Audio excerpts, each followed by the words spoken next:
আরে আমার গামছাটা কোথায়? আমাকে স্নান করতে হবে। স্নান করার জন্য তো গামছা লাগে না, জল আর সাবান লাগে। গামছা তো গা মোছার জন্য লাগে। জ্ঞান দেওয়ার জন্য ধন্যবাদ। এখন দয়া করে বলো গামছাটা কোথায়, জলদি জবাব দাও। একটা কথা বলো, গামছা দেবো নাকি জবাব দেব? গামছা দাও। তাহলে জবাব কে দেবে? দূর, আমি কি বাড়িতে একটু শান্তিতে থাকতেও পারবো না? কেন পারবে না? এটা তোমারও বাড়ি, এই জন্যই তো আমি তোমাকে থাকতে দিয়েছি। তোমার এই উপকারের কথা আমি জীবন ভর মনে রাখবো।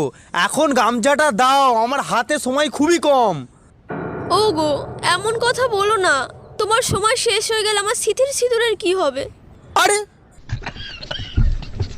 মন ওভার কথা বলছি নাকি? অফিসে জরুরি মিটিং আছে, আমাকে গামছাটা দাও, আমি তাড়াতাড়ি বাথরুমে যাই। কিন্তু বাথরুমে কিসের মিটিং?